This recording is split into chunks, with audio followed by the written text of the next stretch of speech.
네, 안녕하세요. 이미 개강을 해서 수업을 한창 진행을 하고 있지만 그래도 늦었지만 우리 개강식 꼭 해야 될 것 같아서 준비를 했고요. 그리고 우리 졸업생 분들 중에 현재 대학원 졸업하신 우리 학우님들도 여러분들께 좋은 정보 드리기 위해서 지금 기다리고 계시거든요. 자, 먼저 시작하기 전에 우리 학과의 자랑 교수님들 모시고선 우리 학우님들께 개강 인사 하시도록 하겠습니다. 네, 우리 원수영 교수님. 네, 상담심리학과 우리 예술치료학과 학우 여러분 안녕하세요. 반갑습니다. 원수영 교수입니다. 이렇게 또 개강을 맞이해서 여러분과 함께 만나 뵙게 돼서 너무 기쁘고요. 이제 개강 3주째인데 수업 처음 들으신 분들은 좀 익숙해지지 않으셨나 싶습니다. 처음에는 항상 새로운 마음으로 시작을 하는데 3주째쯤 살짝 어려움을 느낄 수도 있는데 또 이 시기 지나면은 굉장히 쉬운 또 그런 순간이 오니까 열심히 힘내서 같이 이 시간 보내기로 하고요. 오늘 즐거운 시간 또 보내시고 그리고 특강이 끝나면 또 여러분 다시 뵙도록 하겠습니다. 여러분이 같이 할 특강 유익하게 보내시기 바라고요. 너무 반갑습니다. 네, 학우님들 안녕하세요. 상담심리예술치료학과 교수 김기호입니다. 자, 벌써 여름 방학이 다 지나가고 가을 학기가 시작된 지도 3주차가 되었네요. 여러분들 만나 뵙게 되어서 너무너무 반갑습니다. 우리 수업 시간에 사실 교수님들 많이 뵀었죠. 수업 시간에 배우는 지식 외에 여러분들께 조금 더 실감나는 생생한 여러 가지 지식들을 드리기 위해 이런 특강을 준비하게 됐고요. 오늘뿐만 아니라 우리 매달 진행되는 특강에서 여러분들 계속 만나리라 생각이 듭니다. 특히 오늘 진행되는 특강은 여러분들께 굉장히 큰 의미가 있으리라 생각합니다. 저희한테 그런 질문 많이 하시거든요. 졸업하면 뭐 해요? 대학원은 어떻게 하면 갈 수 있는 거예요? 어떤 자격증 딸 수 있죠? 그 자격증 따려면 어떻게 해야 돼요? 그런 질문들을 모두 다 답변 드릴 수 있도록 상담심리 쪽 그리고 임상심리 쪽에 있는 두 분을 모셨으니까 여러분들 모시고 많은 이야기 들어보시고 또 궁금증들을 많이 여러분께서 질문해 주셔야지 더 풍부한 정보를 얻을 수 있으리라 기대됩니다.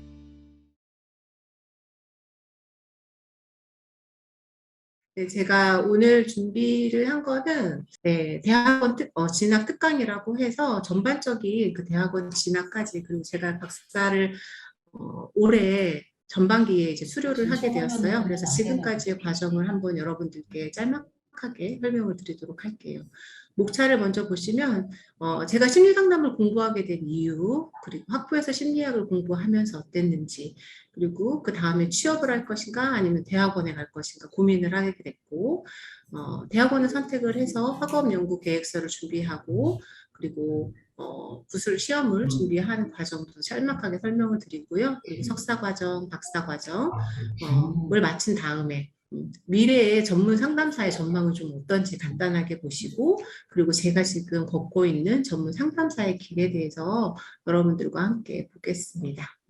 네, 그러면 제가 심리 상담을 공부하게 되기까지 어땠는지, 저는 이제 그 전에 보육교사를 하고 있었어요. 보육교사에서 뭐 아동 상담도 하게 되고 학기 초나 학기 중간이라던가 그리고 부모를 대상으로 해서 부모 상담을 하게 되고 그리고 이제 동료들 간에 어려움이 있을 때는 동료 상담을 하게 됐어요. 그러다 보니까 저한테 전문적인 상담의 기술, 전문적인 그 상담사로서 공부해 보고 싶다라는 욕구가 생겨서 미해결 과제를 좀 가지고 있었어요. 그 당시에 제가 다시 상담 심리를 공부하기에는 여러분 너무 잘 아시죠? 현실적으로 굉장히 어려운 상황이죠. 그래서 저는 뭐 보육교사를 열심히 하다가 보육교사를 하다가 결혼도 하고 아이도 낳고 이제 육아에 집중을 하게 되었죠. 육아에 집중을 하다가 저는 이제 고민에 빠졌습니다. 뭔가 그래도 내가 공부를 해야 되지 않을까? 여러분들도 아마 입학을 준비하면서 그런 다양한 고민을 하셨을 거예요. 저도 그 당시에 똑같이 내가 예전에 상담을 공부하고 싶었는데 그걸 지금 하지 않으면 못할 것 같다. 이런 막연함으로 제가 인터넷으로 막 서치를 해서 세종사이버대학교 상담심리학과에 이런 지원서를 내고 합격 통지서를 받게 됐어요. 그래서 학부에서 상담 심리를 공부하면서 그래도 제가 뭐 사이버 상이 아니라 오프라인에서의 대학을 다니는 거가 아니기 때문에 사이버 생활에 적응을 해야 되겠다라고 마음을 먹었어요. 그래서 사이버 문화에 적응을 해서 모든 게 이제 학교 수업이라든가 그때 당시에는 더 온라인상으로 진행되는 게 훨씬 굉장히 많았어요. 그래서 학교 수업 듣기, 과제 제출도 다 온라인으로 제출하고 시험을 온라인으로 보는데 그게 너무 신세계였던 것 같아요. 손이 떨리고 마우스가 흔들거리고 모니터 화면이 도대체 내가 지금 잘 보고 있는 건가 막 이런 생각이 들었던 것 같아요. 그리고 학교 행사를 굉장히 저는 중요시하게 생각해서 학교 행사 뭐 지금처럼 이제 이런 처음 시작할 때 하는 행사 그리고 학교가 끝날 때 하는 행사 모든 행사를 좀 참여하려고 했었고 그리고 학교 카페 활동도 열심히 하려고 했어요. 그때만 사람들을 만날 수 있잖아요, 실제로.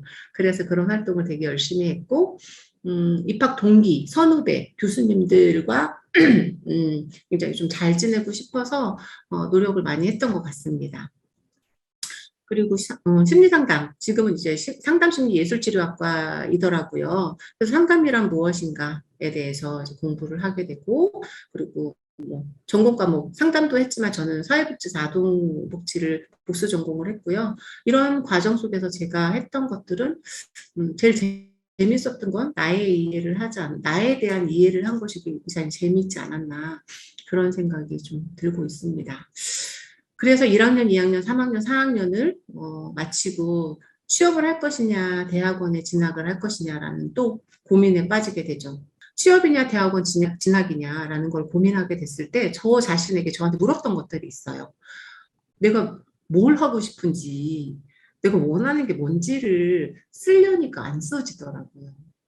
그래서 저에 대한 많은 고민 끝에 제가 딱 썼던 거는 상담 공부라고 제가 이렇게 4글자를 쓸 수 있더라고요. 그래서 대학원 진학을 심리상담 쪽으로 결정을 해서 대학원에 진학을 하게 됐습니다. 학교를 고르는 거에서도 굉장히 많은 고민을 했었던 것 같아요. 여러분들께서도 어떤 학교가 나한테 잘 맞는 학교인지 뭐 그런 것들도 고민될 텐데 그런 것들은 나중에 저에게 이제 질문을 하셔도 좋을 것 같고 저는 진로가 특성화되어 있는 숙명여대를 선택을 했고 그 숙명여대를 선택을 하면서 학업계획서를 준비했고 시험 준비를 했어요. 숙명여대는 구술 시험이 있는 학교였고 필기 시험은 있지 않는 학교였거든요. 그리고 영어 독해 시험이 있고 대학원에 가고 싶다라는 마음을 먹었을 때 내가 관심 있는 분야가 과연 무엇인가 여러분 고민하셔야 되고요. 그것에 대해서 내가 어떤 공부를 어떤 연구를 하고 싶은가에 대해서 고민을 해보셔야 됩니다. 제가 선택했던 거는 저는 아동 청소년한테 관심이 있었어요. 그래서 진로 상담에 관심이 있고 그리고 아이들의 진로에 가장 밀접한 관련이 있는 부모 상담을 하고 싶다. 그리고 부모 상담을 하고 아이 상담을 하다 보면 자연스럽게 가족 상담이 되어야 되겠구나라고 생각을 해서 이렇게 진로 상담, 부모 상담, 가족 상담에 관련된 학업 계획서를 준비하게 되었습니다.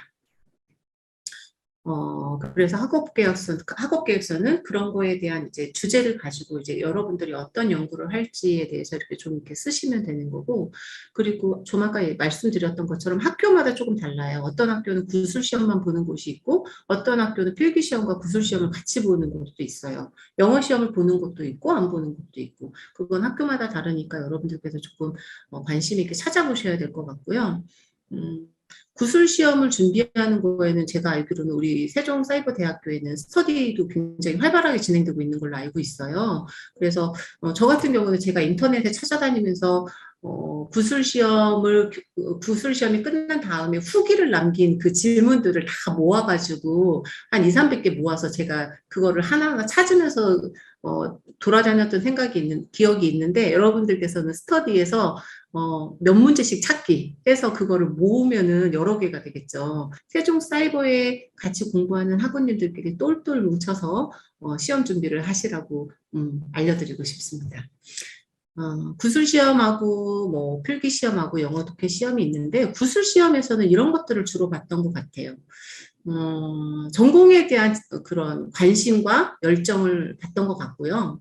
그리고 우리가 질문을 딱 들었을 때 아는 것도 있지만 모르는 것도 있어요. 그랬을 때 이 사람이 어떻게 그거를 대처하고 어떠한 유연성을 보여주고 있느냐. 막 떨어서 우는 사람도 있고 발발발 떨다가 대답을 못하는 사람도 있고 저도 굉장히 떠는 사람 중에 하나였는데 모르면 모른다고 인정을 할 수도 있고 그러한 유연성과 대처 능력을 봤던 것 같고 그리고 좀 재치와 유머도 봤던 것 같습니다. 그리고 조금 명랑하고 쾌활하고 진정성 있는 사람인가를 좀 보셨던 것 같고 내가 연구하고 공부하고자 하고 싶은 분야가 좀 확신이 있는 사람인지 그런 것들도 많이 봤던 것 같아요.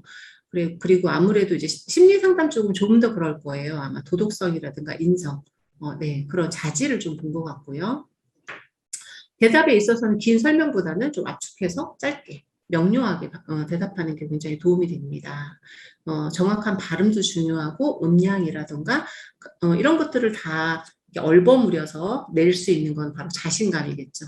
그리고 시선 처리 같은 것도 중요하고 그리고 자신감과 잘난 체를 구별하는 거 조금 더 좀 정돈된 자신감이라고 저는 얘기하기도 하는데요. 이런 것들을 봤던 것 같아요. 이거를 통틀어서 사실은 내가 이 학교에 와야 되는 이유가 무엇인지 분명해야 되고 면접관들에게 저를 이 학교에 뽑아주셔야 되는 이유가 무엇인지 어필하셔야 되겠죠. 네, 그런 어필이 준비되셔야 됩니다. 그래서 이제 석사 과정에서는 나에 대한 이해 굉장히 중요하고요. 상담자 경험을 이제 본격적으로 하게 됩니다. 수련을 받으면서 그리고 상담자 경험을 하면서 슈퍼바이저에게 내가 상담을 잘하고 있나요? 라고 해서 사례 보고서를 제출하고 그거에 대한 지도 감독을 받는 슈퍼바이지의 역할을 하게 됩니다. 그리고 석사 과정에서 마무리를 할 때는 석사 논문 한 편을 쓰시면서 졸업을 하게 되고요. 졸업을 하신 다음에는 심리상담 쪽으로는 대학원마다 조금 다르긴 하지만 상담자 경험을 2년 이상 하신 분들을 박사과정에 받아주는 학교도 많이 있어요. 그만큼 박사과정에 오기 위해서는 다양한 실전 경험, 상담 경험을 중요시하는 곳이 많아요. 네, 그래서 저도 이제 박사에 도전을 하면서 박사 대기실에서 세종사이버대에 입학했을 때부터 사실은 생각이 나더라고요. 그래서 감사한 마음으로 참 꿈같은 일이 벌어지고 있네. 이 과정 자체로 난 참 행복한 사람이라는 생각이 든다. 멋지다 박진양이라고 저한테 응원을 하면서 떨린 마음을 좀 진정시키고 박사 시험을 봤던 기억이 납니다. 박사에 들어가셔도 똑같이 계속해서 상담자는 나에 대한 이해가 필요해요. 지금 저는 이제 상담사로 일을 하고 있지만 지금 역시도 저에 대해서 계속 탐색하고 성찰하는 거는 멈추지 않고 있듯이 상담사 박사 과정에서도 자신에 대한 이해는 계속되고요. 그리고 상담자 경험 보다 더 이제 전문적인 스킬을 가지고 상담자 경험을 하게 되고 슈퍼바이저의 역할도 하게 됩니다. 계속해서 슈퍼바이저에게 자문도 구하고 다양한 지도 감독을 받게 되고요. 그리고 이제는 제가 이제 선생님들을 슈퍼바이저로서 그 사례에 대해서 도와줄 수 있는 부분, 지도할 수 있는 부분을 하는 슈퍼바이저의 역할을 하는 게 바로 박사과정에서 하는 것입니다. 논문은 이제 3편 이상 준비하셔야 되고 미래 전문 상담사의 전망은 사실은 4차 혁명이라고 하고 로봇이 모든 것을 대체한다고는 하지만 상담에 대한 관심은 굉장히 많아지고 있어요. 제가 살고 있는 곳은 천안인데 서울은 지금 굉장히 과부하 상태라고는 하는데 천안은 작년, 재작년부터 심리상담에 대한 인식이 많이 달라졌고 그리고 오윤영 박사님이 큰 역할을 하고 계시죠. 금쪽이들을 이제 상담하고 가족 상담, 부모 상담하면서 그거를 바라보는 사람들이 상담이 굉장히 친숙하게, 익숙하게 받아들이기도 하고 그러다 보니까 미래에 로봇이 대체할 수 없는 직업이기 때문에 굉장히 전망이 높은 직업 중에 하나라고 저도 생각하고 있습니다. 네, 그렇게 해서 저는 박사를 이제 수료했고 하하오 심리상담센터를 처음에 오픈한 거는 2020년도였어요. 그리고 이렇게 2022년도에 제가 이전해서 다른 선생님들 저 이외에 이제 9명의 선생님들과 저 포함해서 10명의 선생님들과 이렇게 이제 한 공간을 만들어서 센터를 이제 운영을 하고 있고요. 제가 이렇게 운영을 하기까지는 사실은 자격증들을 준비하는 네, 많은 노력이 있었습니다. 그래서 석사, 박사 그리고 뭐 여러 가지 자격증 임상이라던가 그리고 아직까지는 상담심리학 그 자격증이 민간 자격증에 들어가 있잖아요. 지금 많은 입법화라든가 이런 것들이 진행되고 있기는 한데 그래서 이제 상담사들의 처우라던가 뭐 법적인 보호라던가 이런 것들이 좀 진행되고는 있습니다. 그래서 자격증을 준비를 하실 때도 여러분 조금 꼼꼼하게 잘 알아보시고 준비를 하시고 그래도 국가 자격증을 먼저 취득하는 게 굉장히 좋겠죠. 임상이라든가 청상이라든가 한국상담학회, 한국상담심리학회 이렇게 많이들 이제 좀 인지도가 높은 편이죠. 그리고 네, 간단하게 이제 저희 상담센터 대기실 엊그저께 이제 꾸며본 저희 상담센터이고요. 이렇게 상담방이 한 4개 정도 있어요. 4개 정도 있고 저는 지금 뭐 고등학교, 중학교, 초등학교 학교에 출강을 하기도 하고 이렇게 대학교에 나가기도 하고 이제 여러 개 기관 단체에서 집단 상담 프로그램 개발 요청을 받으면 그 기관에 맞는 프로그램을 개발해서 가서 집단 상담을 이제 운영하기도 하면서 이렇게 그 전문 상담사의 길을 가고 있습니다. 네, 이상입니다.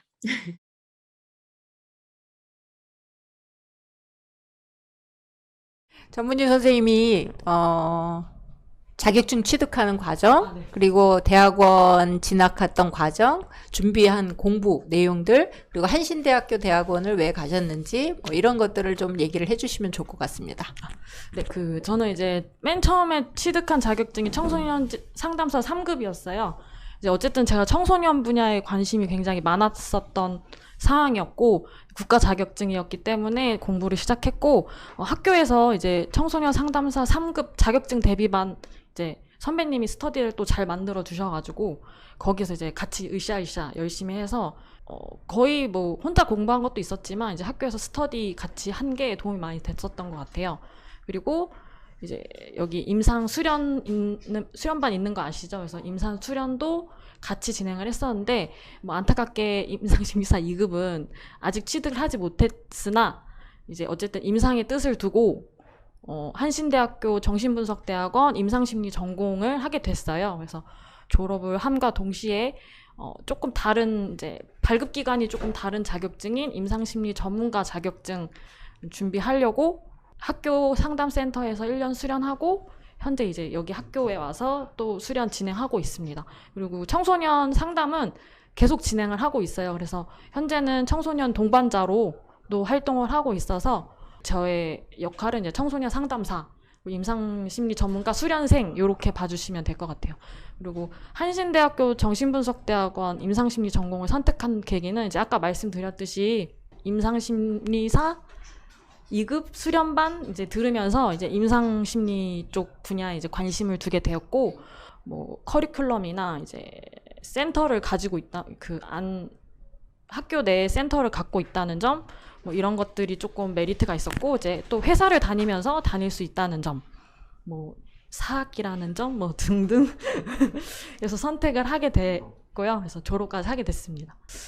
우선 청소년 분야는 이제 제가 좀 어렸을 때 이제 고등학교 때부터 활동을 했었어요. 자원봉사 활동을 하면서 되게 좋아하고 계속 하고 싶었던 분야여서 이제 계속 잡으로서 가지고 있긴 하지만 이제 임상심리라는 이제 전공 자체가 저한테는 좀 크게 좀 메리트가 있었고 좀 좋았었던 것 같아요. 그냥 이제 아무래도 저는 이제 쉼터에서 근무하다 보니까 이제 비행에 노출된 친구 혹은 이제 정신과적으로 문제가 있는 친구 뭐 사실 그런 친구들을 많이 만나게 됐는데 이게 사실 임상 분야가 정말 필요한 분야다라는 생각이 들더라고요. 여러 분야가 있기 때문에 꼭 다 그렇지는 않을 수 있으나 저희 쉼터 같은 경우에는 특히 좀 그랬어요. 실제로 뭐 우울한 친구도 있었고 뭐 정신 분야를 앓고 있는 친구도 있었고 뭐 지적장애가 있었던 친구도 있었기 때문에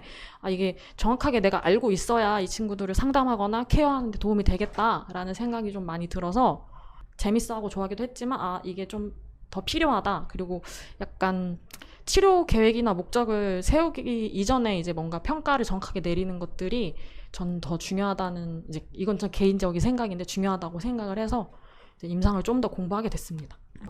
저는 이제 특수대학원이라고 하죠. 이제 야간에 다닐 수 있는 대학원이었기 때문에 면접 준비했을 때 실무적인 것 좀 많이 물어보셨어요.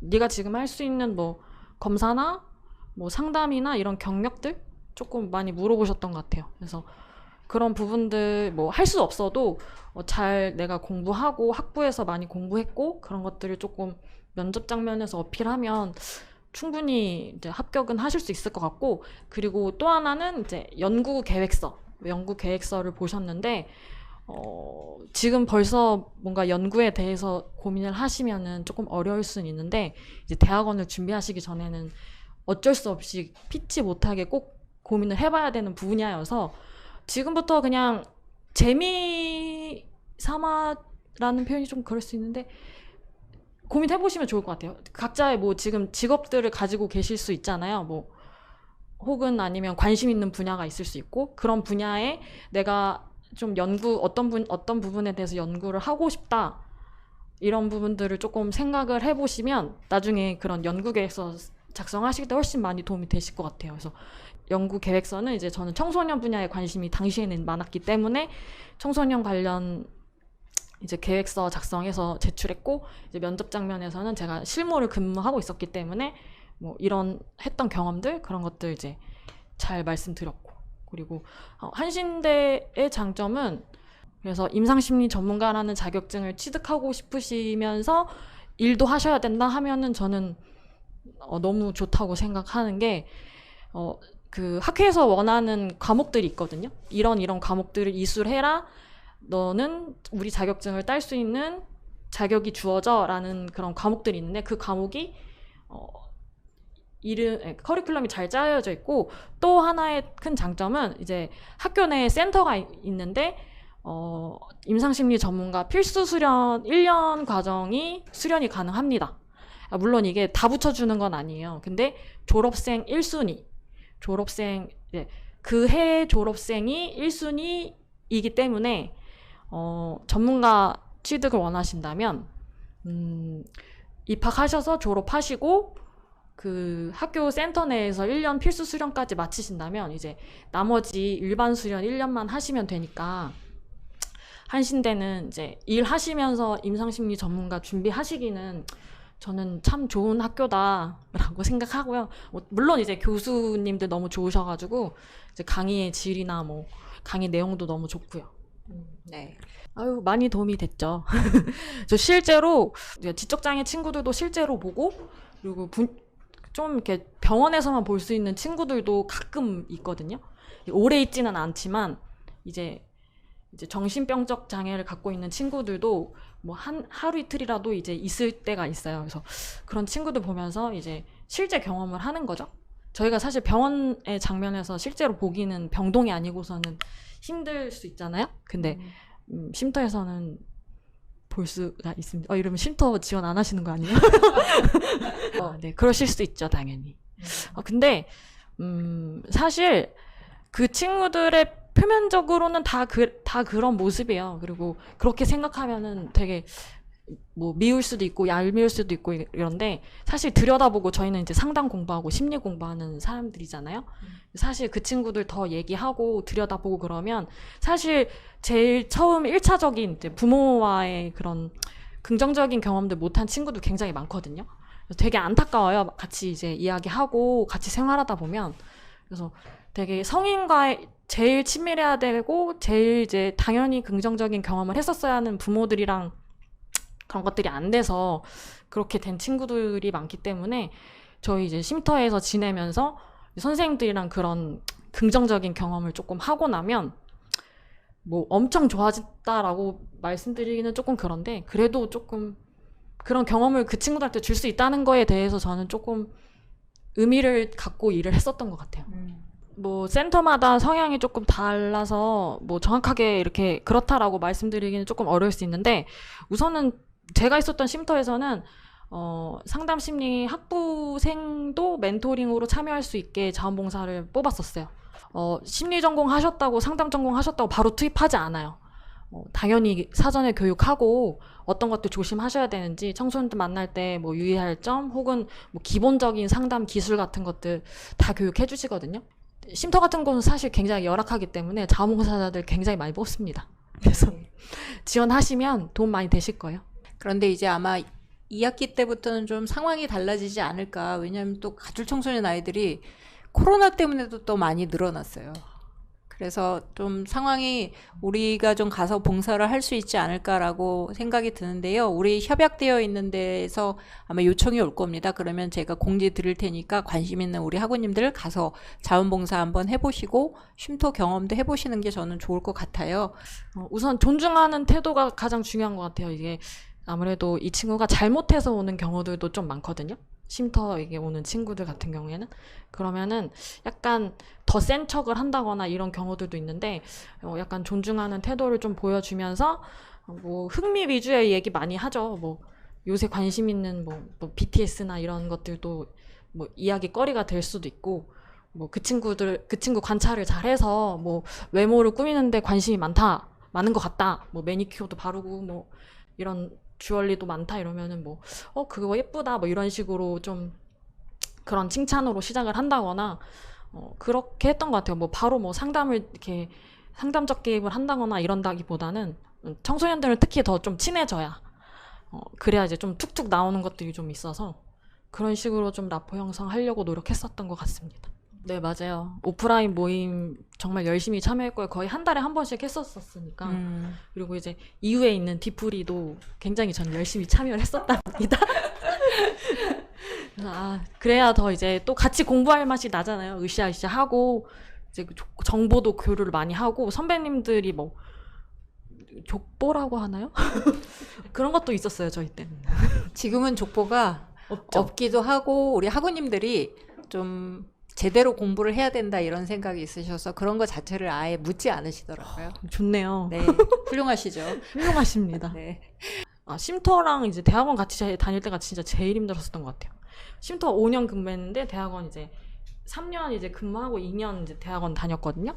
요때는 이제 학기 시작할 때 꼭 한 번씩 아팠어요. 뭐 원형 탈모 온다거나 소화불량 온다거나 그리고 이제 상담으로서 번아웃도 분명히 오는 게 청소년들이 사실 저희는 단기 쉼터였거든요. 이제 3개월에서 6개월 이제 저희 기관에서 아이들이 생활을 하는 건데 물론 좋아져서 나가는 친구들이 있는데 그렇지 않은 친구들도 굉장히 많아요. 그리고 이게 아무래도 같이 생활하는 생활시설이다 보니까 이게 뭔가 마음이나 정이나 이런 상담사로서 이상의 것을 좀 느끼게 될 때도 있거든요.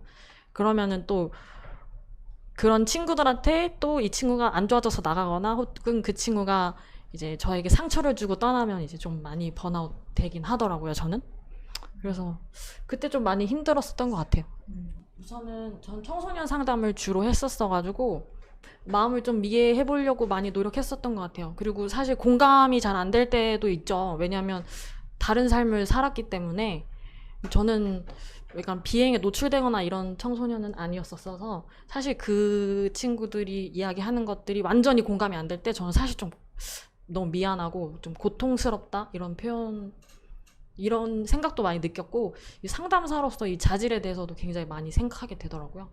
이제 계속 진행을 하다 보니까 이제 그런 마음이 결국에 좀 이 친구를 더 이해하려고 하는 마음이니까 이런 마음을 가지고 있는 이게 이런 마음들이 가장 기본이 아닐까. 그 친구들을 조금 더 이해하고 싶다. 아직 부족한 것 같다. 뭐 이런 것들 그런 것들이 좀 그런 마음들을 계속 가지고 계시면 내담자들에 대한 그러면 좀 성장하는 발전하는 상담자가 될 수 있지 않을까요? 아주 건강한 마인드가 필요하긴 하죠.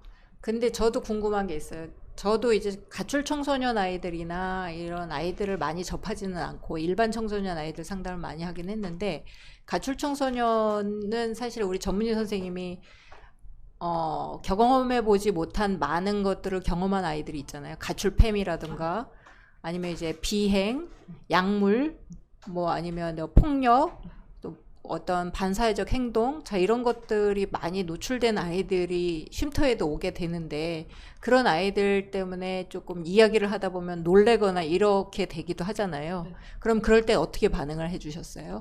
안 그런 척 해야죠. 안 놀란 척? 네. 진짜 뭐 TV나 드라마 뭐 다큐멘터리에서 나올 법한 이야기들 굉장히 많이 듣거든요.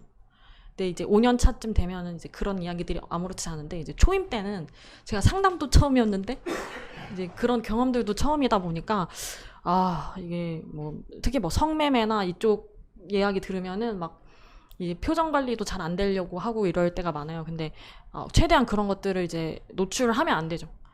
그리고 이 친구가, 그거는 이제 사건일 뿐이고, 이 친구가 그 사건으로 인해서 어떤 마음을 뭐 갖는지, 어떤 뭐 감정이 드는지, 그런 것들을 조금 더 살피려고 노력을 했었던 것 같아요. 근데 확실히 좀 제가 겁을 집어 먹는다거나 이런 태도는 좋지 않더라고요.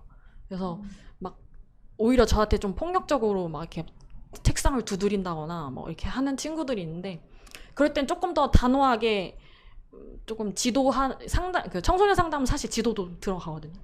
그래서 조금 더 이제 지금 그 친구의 감정에 좀 떨어져서, 왜냐면 제가 위협이 될 수도 있기 때문에, 또 제 상담자의 안전도 중요하잖아요. 그렇기 때문에 조금 시간을 갖게 하는 경우도 많아요. 그래서 지금은 뭐 이런 상황 때문에 더 이상 이야기하는 건 조금 어렵겠다. 그래서 잠깐 뭐 서로 시간을 좀 갖고 이따가 좀 얘기를 하자.